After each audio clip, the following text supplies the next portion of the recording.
which makes me think of healthcare. Healthcare should not be for profit. Somebody wrote a very good article in the LA Times a couple weeks ago. And there was a story about Blue Cross, health insurance, a provider.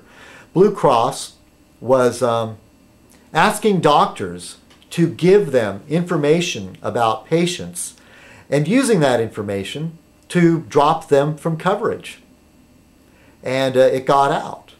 And it seemed unfair that a doctor would share information with the insurance provider to say, this person has, I don't know, a terminal illness, this person smokes, this person drinks, this person has a potential for developing this disease. And the insurance company says, well, we're either going to raise your rates or we're going to drop you. Oh, and it just seems unfair, doesn't it? But this man pointed out, that's how insurance works. That's the whole nature of insurance. Insurance is a business. They're there to make money. When you have car insurance and you have too many accidents, they'll raise your rates or they'll drop you. If you're a drunk driver, they'll drop you. You try to go out with a drunk driving record and get insurance, you may not get insurance or they'll stick it to you.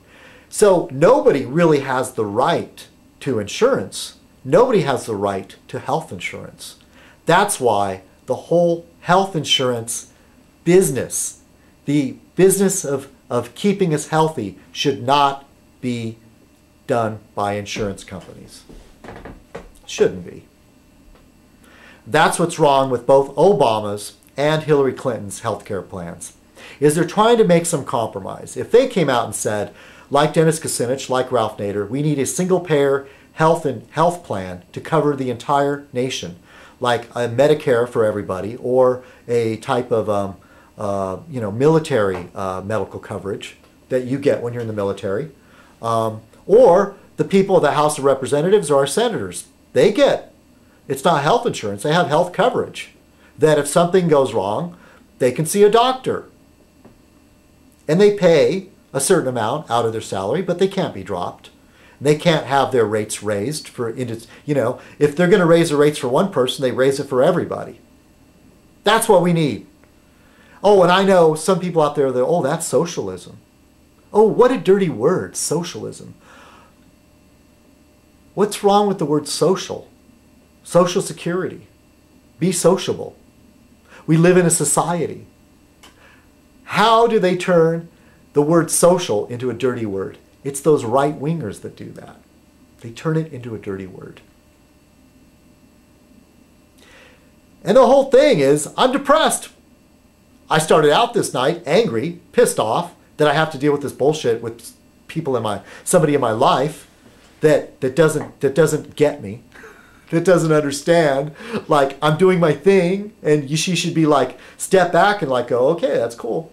Or not even, I don't know, just so judgmental to call it like pornography. She has no idea what pornography is. I can show her pornography. There's no comparison. What a thing to say. So, oh geez. Are there some of you that wanted Fez Night back? Ah, this is what you get, eh?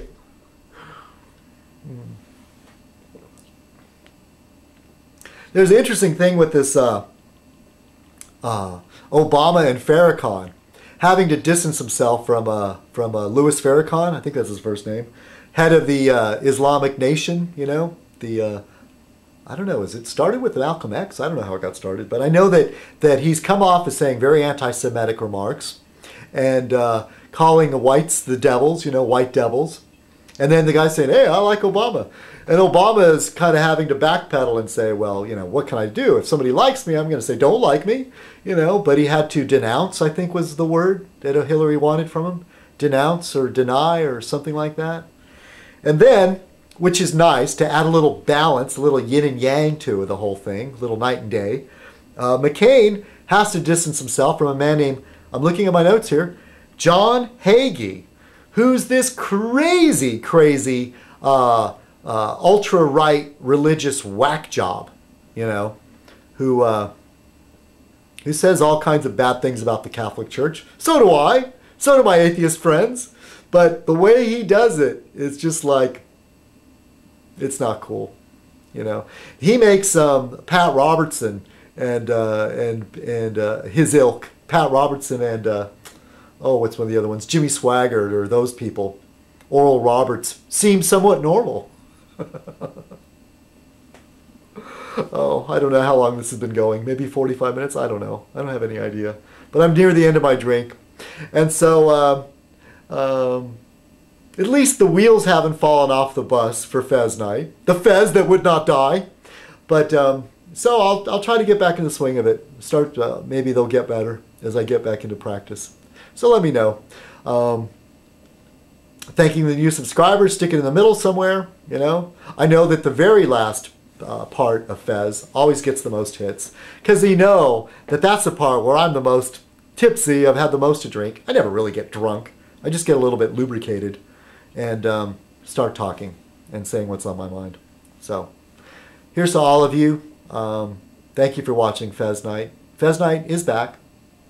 The Fez that would not die. And I hope you all have a really good week. I hope my week goes better. I'm so depressed. And it's stuff like this stuff you hear on the news. The economy is tanking. Doesn't it seem that way? And I try not to listen to people that say, oh yeah, we'll all be in soup kitchens again. Man, I grew up on my father's knee listening to the stories about the Depression. And that's when that's how I get into arguments about people saying government can't do anything. No, government can do stuff with the right leaders, the right people in charge. You know, that's how I heard my father, the stories I heard, how he survived the Depression, is the government didn't happen overnight, but the government did things, created jobs, you know, and they got through it. Then World War II came along. And after the end of World War II, we were cranking. Those are the best times ever. You know why? Because all the factories in Europe were bombed out. We were the only ones left standing that could make cars and manufacture things. We have all these natural resources. We were still oil independent. We had all these forests to cut down. We had all these iron mills going and all these mines that we could go into and take stuff. That's how capitalism works. It needs to feed on something. And we were riding high. And that's where people like Rush Limbaugh, Michael Savage, any of those right-wingers, they're always hearkening back to those good days. The days when, you know, America was like America and we were a superpower, because there was this little sweet point in American history where we were. It's because we were the only ones left standing. And we had all these natural resources. And it was a big country. And we had good leadership. But it wasn't because they were right-wingers that were in charge. Don't forget that. This is Citizen Kong. Cheers.